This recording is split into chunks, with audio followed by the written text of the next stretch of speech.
يا أيها الذين آمنوا اتقوا الله حق تقاته ولا تموتن إلا وأنتم مسلمون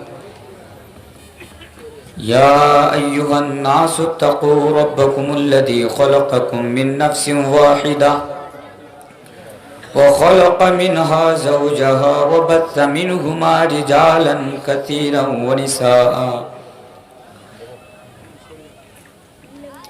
واتقوا الله الذي تساءلون به والأرحام إن الله كان عليكم رقيبا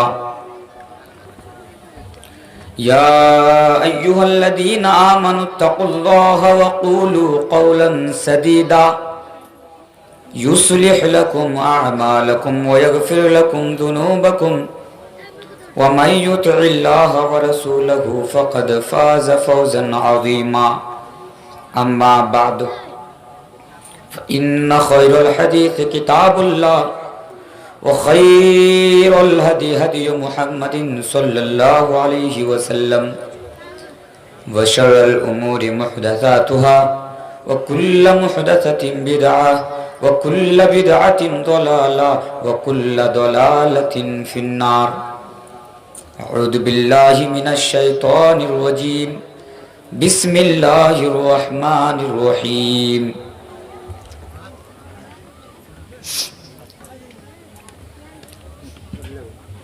نحن نقص عليك نبأهم بالحق إنهم فتية آمنوا بربهم وزدناهم هدى وربطنا على قلوبهم إذ قاموا فقالوا ربنا رب السماوات والأرض ربنا رب السماوات والأرض لن ندعو من دونه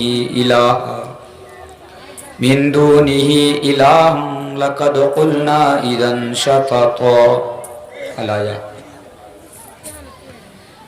اسٹیج پر تشریف فرما ہوئے نہایت ہی معزز صدر اجلاس وہ اسٹیج پر تشریف فرما ہوئے اس علاقہ کے معزز علماء دین و اراکین جلسہ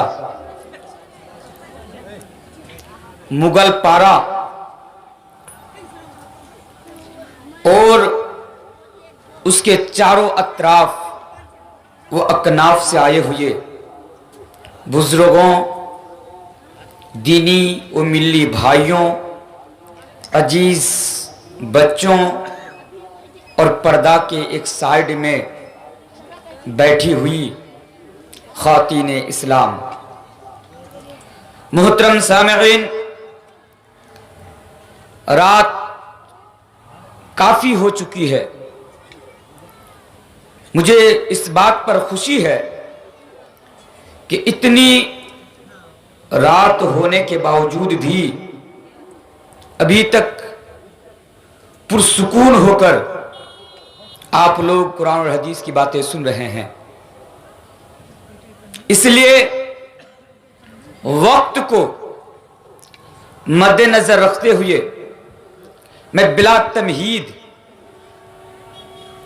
آپ لوگوں کے سامنے اپنے عنوان کے اوپر آنا مناسب سمجھتا ہوں۔ آپ لوگوں کو دیکھتے ہوئے میں نے جو آج مضمون یا عنوان کا انتخاب کیا وہ ہے نوجوانوں کے نام چند اہم پیغام۔ وہ اس لیے کہ میرے سامنے بوڑھے بزرگ کم اور نوجوان زیادہ بیٹھے ہوئے ہیں۔ محترم سامعین، یہ بات حقیقت پر مبنی ہے۔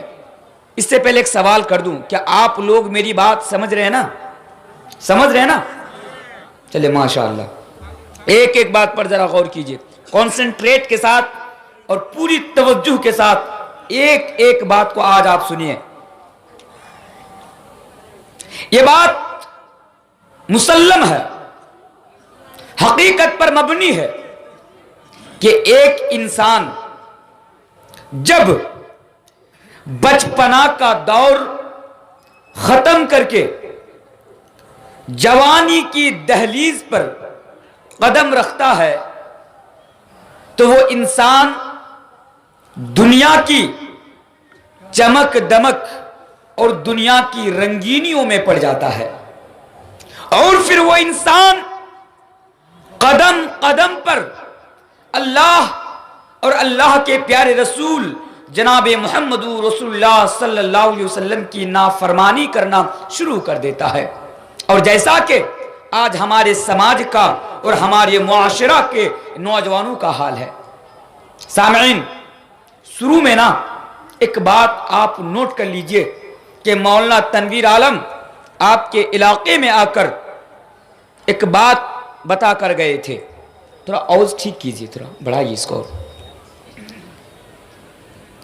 وہ بات کیا ہے آپ لکھ لیجئے اس بات کو شروع ہی میں، کہ جب کسی قوم کے یا پھر کسی سماج کے، معاشرہ کے، سماج کے، سوسائٹی کے نوجوان بگڑ جاتا ہے، یا آپ اس کو اس طرح بھی سنیے کہ اگر کسی سماج کا، کسی معاشرہ کا، کسی کمیونٹی کا، کسی سوسائٹی کا اگر نوجوان بگڑ جائے، نوجوان گناہوں کے عادی ہو جائے، نوجوان لڑکیوں کے عادی ہو جائے، جس کو ہم اور آپ بنگلہ میں بھالو باسا بولتے ہیں، اگر نوجوان ڈریم 11 کے عادی ہو جائے، اگر نوجوان لوٹری کے عادی ہو جائے، اگر نوجوان شراب کے عادی ہو جائے، اگر نوجوان بے نمازی ہو جائے، تو اللہ کی قسم اس قوم کو، اس سماج کو، اس سوسائٹی کو برباد ہونے سے دنیا کی کوئی بھی طاقت نہیں بچا سکتی، دنیا کی کوئی بھی طاقت نہیں بچا سکتی۔ آپ اس بات کو نوٹ کر لیجئے میرے بھائیوں۔ اگر آج ہمارا معاشرہ برباد ہے، اگر آج ہماری قوم بربادی کے راستے پر ہے، تو اس کی بہت بڑی وجہ میرے بھائیوں ہمارے قوم کا یا ہمارے سماج کے نوجوانوں کا بگڑ جانا ہے۔ بڑے افسوس کے ساتھ کہنا پڑتا ہے کہ آج ہم نوجوان ہیں، بڑے افسوس کے ساتھ کہنا پڑتا ہے کہ نوجوان سماج کا سرمایہ ہوتا ہے، نوجوان سماج کا کیپٹل ہوتا ہے، لیکن آج ہمارے نوجوانوں کو اپنی جوانی کی اہمیت اور اپنی جوانی کی کوئی ویلو پتہ نہیں ہے، اپنی جوانی کا اندازہ نہیں ہے میرے بھائیوں۔ آئیے بات ایک حدیث سے کرتا ہوں، صرف حدیث سنتے جائیے۔ آج حدیث اس طرح صحیح بخاری اور صحیح مسلم کی حدیث ہے، اللہ کے پیارے رسول پڑھیے، جناب محمد رسول اللہ صلی اللہ علیہ وسلم بیان فرماتے ہیں۔ آواز کو اور تھوڑا بہتر کیجئے، یہ بالکل بھی آواز نہیں ہے، باہر ٹھیک ہے، اندر نہیں ہے۔ اے لوگو، نوجوانوں اس حدیث کو کان کھول کر سنو۔ اے مغل پارا کے نوجوانوں، میں تمہارے جوانی کو مد نظر رکھتے ہوئے یہ حدیث میں تمہارے سامنے پڑھ کر جا رہا ہوں۔ اللہ کے پیارے رسول جناب محمد رسول اللہ صلی اللہ علیہ وسلم فرماتے ہیں، سبعۃ یذلھم اللہ فی ظلہ یوم لا ظل الا ظلہ۔ کہ لوگو، کل قیامت کے روز، آج جب ہم دن کے اجالے میں اپنے سر کے اوپر ماتھے کے اوپر جو سورج کو دیکھتے ہیں، یہ سورج آج ہم سے اور آپ سے لاکھوں میل کی دوری پر ہیں، کروڑوں میل کی دوری پر ہیں، کروڑوں میل کی مسافت پر ہیں۔ حدیث کو ذرا سنو اور اس بات کو ذرا سمجھو، کل قیامت کا دن ہوگا، ڈے آف ججمنٹ کے دن، یعنی حساب و کتاب کے دن، بدلے کے دن میرے بھائیوں، یہ سورج ایک روایت کے مطابق یہ 1 میل کی دوری پر آ جائے گا، اور دوسری روایت کے مطابق، دوسری حدیث کے مطابق یہ سورج 3 میل کی دوری پر آ جائے گا. یعنی اللہ کے پیارے نبی جناب محمد رسول اللہ صلی اللہ علیہ وسلم بیان فرماتے ہیں کہ یہ سورج جو لاکھوں میل کی دوری پر ہے، کروڑوں میل کی دوری پر ہے، یہ سورج کل قیامت کے دن بالکل نزدیک آ جائے گا، بالکل قریب آ جائے گا.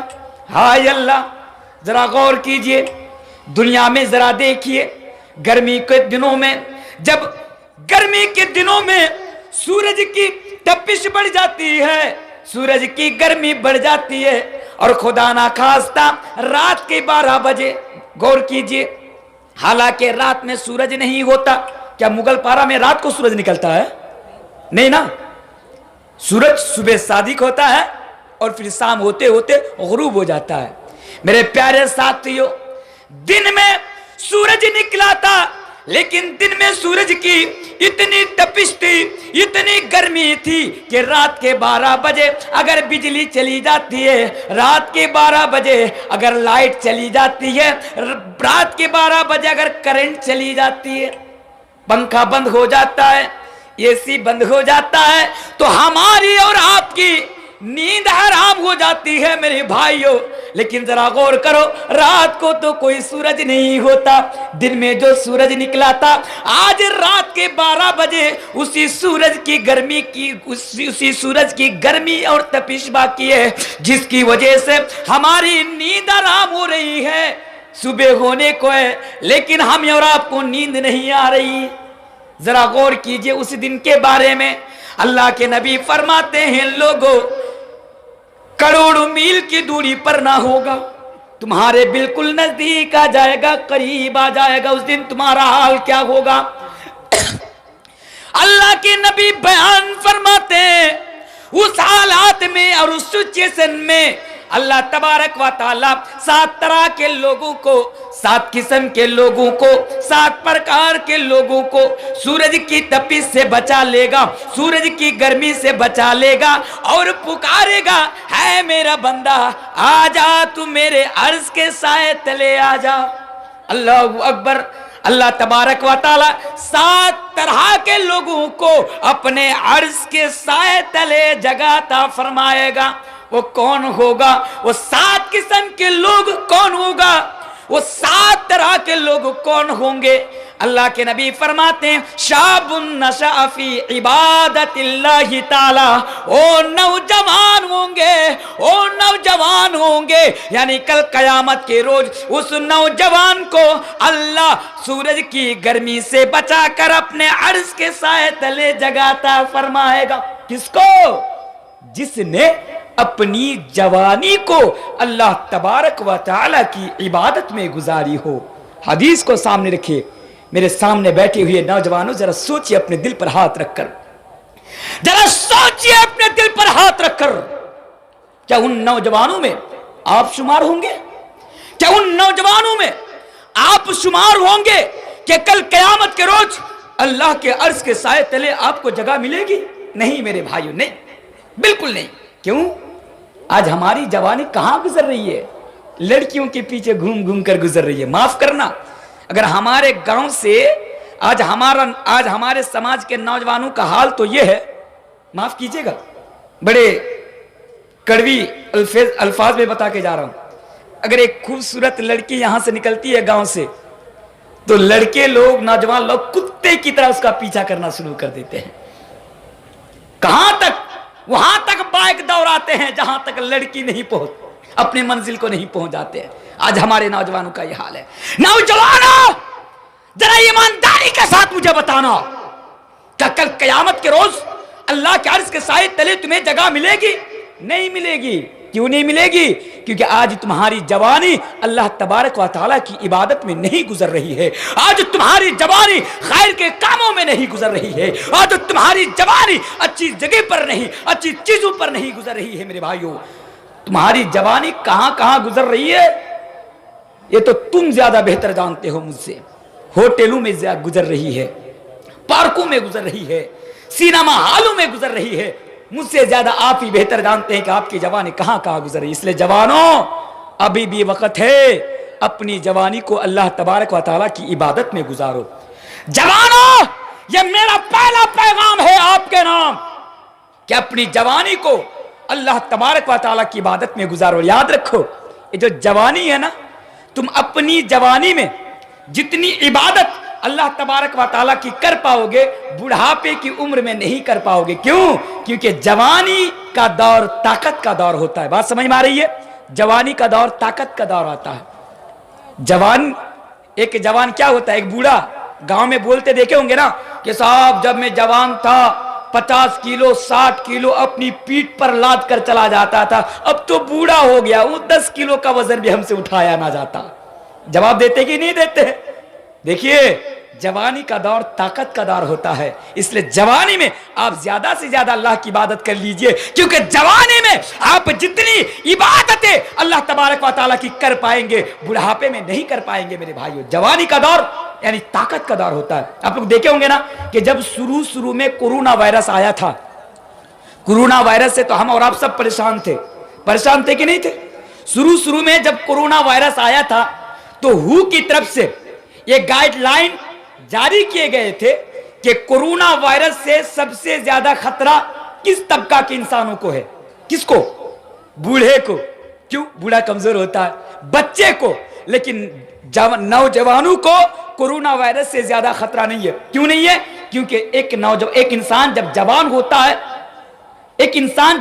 ہوتا ہے تو بڑا طاقتور ہوتا ہے, اس کی باڈی مضبوط ہوتی ہے, اس کا جسم مضبوط ہوتا ہے, اور روگ پرتیرودھک چھمتا زیادہ پائی جاتی ہے, امیونٹی پاور زیادہ پائے جاتے ہیں. اس لیے کہ جوان کو کورونا وائرس سے زیادہ خطرہ نہیں ہے. یہ کون کہتا ہے؟ یہ WHO کہتا ہے میرے بھائیوں. اور اللہ نے 1400 سال پہلے قرآن میں یہی تو کہا تھا کہ جوانی کے دور کو طاقت کا دور کہا تھا. جیسے آپ اٹھائیے وہ آیت سورہ روم کی, اللہ تبارک و تعالیٰ قرآن کریم کے اندر سورۃ الروم کے اندر بیان فرماتے ہیں, اللہ الذی خلقکم من ضعف ثم جعل من بعد ضعف قوة ثم جعل من بعد قوة ضعفا وشیبا. اے میرے بندو, اللہ کہتا ہے کہ جب میں نے تمہیں پیدا کیا تو کمزور بنا کر پیدا کیا, پھر میں نے تم کو طاقتور بنایا, پھر میں نے تم کو کمزور کر دیا, پھر میں نے تم کو کمزور بنا دیا. یعنی اللہ تبارک و تعالیٰ کہتا ہے کہ جب میں نے تم کو پیدا کیا تو تم بچپنا کے دور میں تھے, جب تم چھوٹے تھے تو تمہارا جسم بھی کمزور تھا, تمہاری باڈی بھی کمزور تھی, تمہارا دماغ بھی کمزور تھا. پھر جب تم نے بچپنا کے دور کو پاس کر کے جوانی کی دہلیز پر قدم رکھا تو ہم نے تمہیں طاقت سے نوازا, یعنی ہم نے تم کو طاقتور بنایا. پھر تمہارا جسم بھی طاقتور, تمہاری باڈی کے اندر بھی طاقت آ گئی, اور تمہارے دماغ کے اندر بھی طاقت آ گئی. تو پتہ یہ چلا کہ جوانی کا دور یعنی طاقت کا دور. اس لیے جوانوں اپنی جوانی کو صحیح جگہوں پر استعمال کرو. ایک حدیث, دوسری حدیث پر ذرا غور کیجئے. بڑی ہمارے لیے جتنے بھی لوگ یہاں پر بیٹھے ہوئے ہیں سارے لوگوں کے لیے یہ حدیث بڑی امپورٹنٹ حدیث ہے. حدیث کیا ہے؟ ترمذی کی حدیث ہے, اور اس حدیث کو علامہ البانی رحمۃ اللہ علیہ صحیح قرار دیتے ہیں. ذرا حدیث پر ذرا غور کیجئے میرے بھائیو, ایک ایک چیز پر ذرا غور کیجئے. حدیث اس طرح, اللہ کے پیارے نبی جناب محمد رسول اللہ صلی اللہ علیہ وسلم بیان فرماتے ہیں, کل قیامت کے روز ہر انسان سے 5 سوال پوچھا جائے گا. میرے سامنے بیٹھے ہوئے بزرگوں, میرے سامنے بیٹھے ہوئے نوجوانوں, اس حدیث کو ذرا سنو. کل قیامت کے روز ہر انسان سے 5 سوال پوچھا جائے گا. مولوی تنویر سے 5 سوال پوچھا جائے گا. اسٹیج کے اوپر جتنے بھی علماء بیٹھے ہیں تمام کے تمام علماء کو کل قیامت کے روز 5 سوال پوچھا جائے گا. کسی کو بھی چھوڑا نہیں جائے گا, کسی کو بھی آزاد بخشا نہیں جائے گا. ہر انسان کو 5 سوال پوچھا جائے گا. اور اللہ کے نبی فرماتے ہیں کہ ہر انسان کو 5 سوالوں کے جواب دینا پڑے گا. ایک انسان جب تک, یعنی مثلا مولوی تنویر کو کل قیامت کے روز 5 سوال پوچھا جائے گا, اور مولوی تنویر جب تک 5 سوالوں کے جواب نہ دے دے گا اس وقت تک اپنی جگہ کو چھوڑ کر دوسری جگہ کو جا نہیں سکے گا, اپنی جگہ سے حرکت نہیں کر سکے گا, اپنی جگہ سے ہل نہیں سکے گا. 5 سوال پوچھا جائے گا اور آپ کو جواب دینا پڑے گا. اگر آج آپ مجھ سے سوال کرو مجھ سے کہ مولانا تنویر صاحب یہ بتائیے بھئی, اگر میرے نزدیک آپ کا سوال مناسب ہوگا تو میں آپ کو جواب دوں گا، نہیں ہوگا نہیں دوں گا، میں یہاں سے اٹھ کر چلا جاؤں گا۔ میں آپ کو ایک سوال پوچھوں گا، آپ کی مرضی، آپ کا دل کرے گا مجھے سوال کا جواب دیجیے گا، دل نہیں کرے گا آپ اٹھ کر چلے جائیے گا اور آپ یہ کہہ کر جائیے گا مولوی تیرا باپ کا کھاتا ہوں، تو جو پوچھے گا وہی بولنا پڑے گا۔ بولے گا کہ نہیں بولے گا؟ لیکن کل قیامت کے روز ایسا نہیں چلے گا میرے بھائیوں، نہیں، بالکل نہیں۔ آپ سے پوچھا جائے گا اور ہر حال میں آپ کو جواب دینا پڑے گا، کیونکہ میرے نبی نے فرمایا ایک انسان اپنی جگہ کو چھوڑ کر اس وقت تک دوسری جگہ نہیں جا سکتا، اپنی جگہ سے حرکت نہیں کر سکتا جب تک کہ وہ 5 سوالوں کے جواب نہ دے دے۔ آپ کو دینا پڑے گا، ہر حال میں دینا پڑے گا۔ 5 سوال کیا کیا ہوں گے؟ اللہ کے پیارے نبی بیان فرماتے ہیں کہ 5 سوالوں میں سے پہلا سوال جو ہوگا، نوجوانوں اس حدیث کو سنو، ساری زندگی کے بارے میں، ساری عمر کے بارے میں آپ سے پوچھا جائے گا کہ ہے میرا بندہ بتا، میں نے تجھے 40 سالہ 70 سالہ 90 سالہ 80 سالہ میں نے تمہیں زندگی دی تھی، بتاؤ تم نے اپنی زندگی کو کہاں پہ گزارا، بتاؤ تم نے اپنی ساری عمر کو کس چیز پر گزاری۔ آپ سے پوچھا جائے گا ساری زندگی کے بارے میں، ایک ایک سیکنڈ کے بارے میں آپ کو جواب دینا پڑے گا۔ شراب کے اڈوں پر بیٹھ کر اپنی عمر کو گوانے والوں، ٹی وی دیکھ دیکھ کر، آئی پی ایل دیکھ دیکھ کر، گانا سن سن کر اور نہ جانے کیا کیا غلط کامیں کر کر اپنی جوانی کو ختم کرنے والوں، اپنی زندگی کو ختم کرنے والوں، یاد رکھو اپنے وقت کو برباد کرنے والوں، یاد رکھو کل قیامت کے دن ایک ایک سیکنڈ کے بارے میں آپ سے پوچھا جائے گا، ایک ایک پل کے بارے میں آپ سے پوچھا جائے گا اور آپ کو جواب دینا پڑے گا۔ پہلا سوال ختم، پھر دوسرا سوال پوچھا جائے گا۔ نوجوانوں اس کو سنو، تمہارے لیے اس حدیث کو میں پڑھ کر جا رہا ہوں۔ دوسرا سوال پوچھا جائے گا کہ ہے نوجوان بتاؤ، ہے انسان بتاؤ، ہے میرا بندہ بتاؤ، تم نے اپنی جوانی کو کہاں پہ ختم کیا تھا، بتاؤ تم نے اپنی جوانی کو کہاں پہ گزارا تھا۔ آپ سے پوچھا جائے گا، جوانی کے بارے میں آپ سے پوچھا جائے گا۔ کتنے سوال ہوئے ذرا بتائیے؟ نیند آ رہی ہے آپ کو؟ نیند آ رہی ہے؟ نہیں آ رہی نا؟ ابھی جاگ کے رہیے، بہت کچھ بتانا ہے ابھی آپ کو، اور دل کو ذرا مضبوط بنائیے کیونکہ سنبھالنا بھی ہے آپ کو۔ تو کیا بتا رہا تھا؟ دوسرا سوال جوانی کے بارے میں آپ سے پوچھا جائے گا، نہیں آپ کو یوں ہی نہیں چھوڑا جائے گا، کل قیامت کے روز میرے بھائیو پوچھا جائے گا اور آپ کو جواب دینا پڑے گا۔ چلیے وہ 3 سوال بھی جلد بازی میں بتا دیتا ہوں، پھر دوسرا پیغام آپ کے سامنے لے کر آ جاؤں گا۔